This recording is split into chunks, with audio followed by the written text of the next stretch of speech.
Hey Oasif, good morning. Happy birthday man. বাইরে একটা gift wait করতেছে। Go and grab it.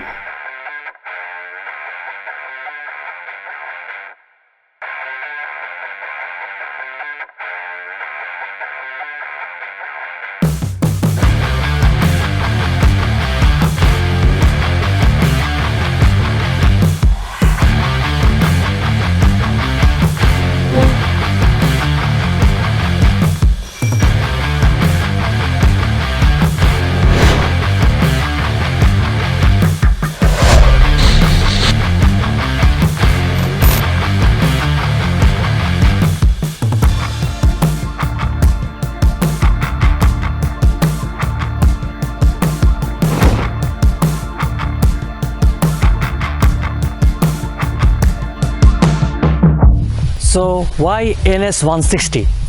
NS এর full form হচ্ছে naked sport, এবং আমরা যারা বাংলাদেশের বাইকাররা সবাই নেকেড স্পোর্টের 200 ভার্সনটা, যেটা NS 200, খুব পছন্দ করেছিলাম। এটা লুকসের কারণে, এটা পাওয়ারের কারণে। শুধু বাংলাদেশের বাইকারদের কথা চিন্তা করে উত্তরা মোটরস লিমিটেড বাংলাদেশে নিয়ে আসে বাজাজ পালসার NS 160, এবং নেকেড স্পোর্টের কিছু কোয়ালিটি মোটরসাইকেলটা রয়েছে।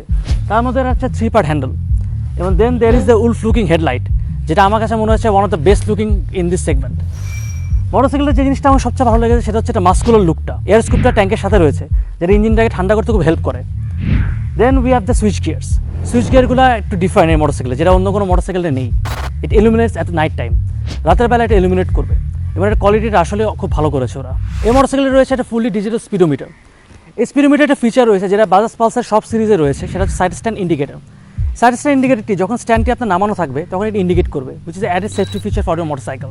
মোটরসাইকেলটা ইউজ করেছে BS4 ইঞ্জিন, যেটা আপনার এয়ার পলিউশনটা কম করবে এবং ফুয়েল এফিসিয়েন্সিটা বেড়ে যাবে। যারা অ্যাডভেঞ্চার করে, যারা ট্যুর করে, তাদের জন্য ওয়াটার সিটটা খুব কমফোর্টেবল হবে মোটরসাইকেলটি। এবং এটা আমি আগেই যেটা বলে ফেলেছিলাম, সেটা হচ্ছে মাস্কুলার লুকটা। মোটরসাইকেলটা আমাকে এখনও মনে হয় এই সেগমেন্টে one of the best looking motorcycle.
Bajaj Pulsar NS 160-তে নতুন একটা ইঞ্জিন ইউজ করেছে। ইঞ্জিনটা আবার অয়েল কুল, যেটা এই সেগমেন্টে একমাত্র মোটরসাইকেল যেটা অয়েল কুল ইঞ্জিন ইউজ করেছে। অয়েল কুল একটা জিনিসটা এক্সপ্লেন করি।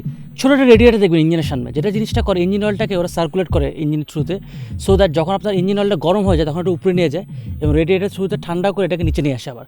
সো দ্যাট যেটা হয়, এই হট অ্যান্ড হিউমিড কন্ডিশনে বাংলাদেশের মতো জায়গাতে ইঞ্জিনটা খুব তাড়াতাড়ি ঠান্ডা হয়ে যায়। This bike has a 4 valve engine, তার সাথে রয়েছে টুইন স্পার্ক। ইঞ্জিন থেকে 15.3 bhp and 14.7 নিউটন টর্ক উৎপাদন করে। তার সাথে রয়েছে 5 speed gear box. Bajaj Pulsar NS 160-তে যে ইঞ্জিনটা ইউজ করেছে, ইঞ্জিনটা খুব রিফাইন আগের ইঞ্জিনগুলোর থেকে, এবং এক্সেলারেশনটা খুব স্মুথ। 0 to 80 কিলোমিটার পাওয়ার এক্সেলারেশনটা খুব লিনিয়ারভাবে উঠে যায়, তারপর একটু স্লো ডাউন হয়ে যায়। আর চলে আসে ভাইব্রেশনের ব্যাপারে। প্রতিটা ইঞ্জিনে মোটরসাইকেল একটু ভাইব্রেশন করবে ডেফিনেটলি। এটা 6,500 থেকে 7,000 RPM ফুট পেকে একটু ভাইব্রেশন ফিল করবেন আপনারা। আর যখন স্পিডটা 100-110 কিলোমিটার পার আওয়ার চলে যাবে তখন হ্যান্ডেল বার একটু ভাইব্রেশন করবে। Overall I am very happy with this motorcycle comparing to the price and the build quality.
So Bajaj Pulsar NS 160 highway ride করলাম অনেকক্ষণ বৃষ্টির মধ্যে।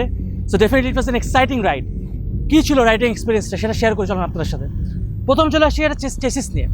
চেসিসটা ফ্যান্টাস্টিকলি ডিজাইন করা এবং সবচেয়ে স্ট্রেংথ হচ্ছে পেরিমিটার ফ্রেমটা। এই চেসিস পেরিমিটার ফ্রেম এবং পিছনে যে নাইট্রাস মনোশক সাসপেনশনটা রয়েছে এটার সাথে বাইকের হ্যান্ডেলিংটা ফ্যান্টাস্টিক করেছে ওরা। ফ্রন্টের টেলিস্কোপিক সাসপেনশনটা কাজ করে, বাট খুব গর্তের মধ্যে মাঝে মাঝে বাড়ি খেতে পারে, যেটা আমরা জানি বাংলাদেশের ম্যাক্সিমাম রাস্তা খুব ভাঙাচোরা। সো এই 110 সেকশনটা আর কি খুব আনস্টেবল করে আপনাকে।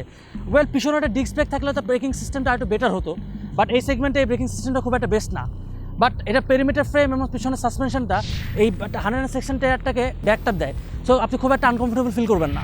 বাজাজ পালসার NS 160 ওরা ইউজ করে সামনে 240 mm ডিস্ক ব্রেক। এই সেগমেন্টের ডিস্ক ব্রেকটা সাইজটা ছোটো, বাট এই জন্য আপনার ইনিশিয়াল একটা বাইট মিস হবে। পিছনে ওরা ইউজ করেছে ড্রাম ব্রেক। যদি পিছনে একটা ফ্ল্যাট টায়ার এবং পিছনে ডিস্ক ব্রেক ইউজ করতো তাহলে এটা বাইকটার কন্ট্রোলিং ব্যালেন্স একটু ভালো আসতো, বাট হয়তো মোটর চাকা ইউজ করার ক্ষেত্রে এটা মাইলেজ এবং টপ স্পিড ড্রপ করে ফেলতো। আমরা আমাদের টেস্টের রিভিউতে টপ স্পিড পেয়েছিলাম 27 km/h, বাট তখন বাইকের কন্ডিশন নতুন ছিল। এই মোটরসাইকেলটিতে যে এক্সটেন্ডেড মাডগার্ডগুলো রয়েছে সেটা বৃষ্টির মধ্যে রাইড করার সময় আপনার পায়ে খুব কম ভিজতে হবে। সো আপনি খুব কমফোর্ট পাবেন রাইড করার সময়, যত পাটা ভিজা থাকবে না। আরেকটা জিনিস হচ্ছে এটা ফিচার, সেটা হচ্ছে আন্ডারবেলি এক্সস্ট। আন্ডারবেলি এক্সস্টের কারণে ইঞ্জিনের সাউন্ডটা খুব একটা মিষ্টি আসে না, বাট এটা বাজাজ মনে করে যে এটা বাইকটা ব্যালেন্স করতে অনেক হেল্প করবে। বাইকটাতে রয়েছে এক্সটেন্ডেড একটা সারি গার্ড এবং পিছনে একটা ফুটপেকের সাথে রয়েছে একটা এক্সটেন্ডেড ফুটপেক।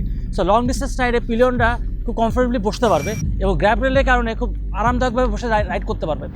বাইকটার আপরাইট রাইডিং পজিশনটা খুব আপরাইট, যেটার কারণে আপনার লং ডিস্টেন্সে আমি কোনো ব্যাক পেন ফিল করিনি। এখন চলে সেটা কর্নারিং অ্যাবিলিটিতে, যে জিনিসটা আমি সবচেয়ে বেশি পছন্দ করি।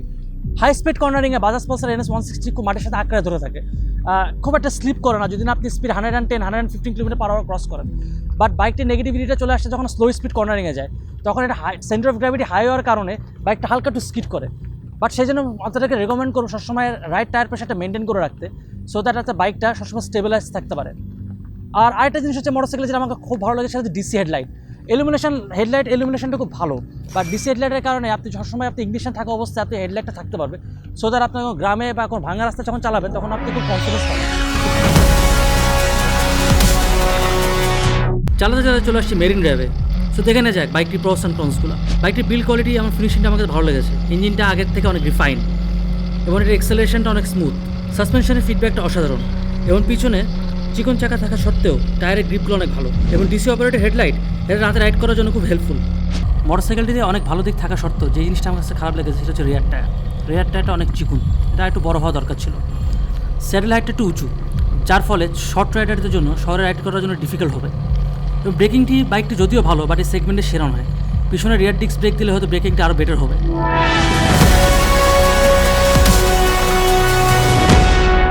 বাজাজ পালসার NS 160 যদিও পিছনে চিকুন চাকান অনেকে কমপ্লেন করবে, বাট এটা ব্যাকটাপ দিয়েছে এটা সাসপেনশন এবং একটা বিল্ড কোয়ালিটি নিয়ে।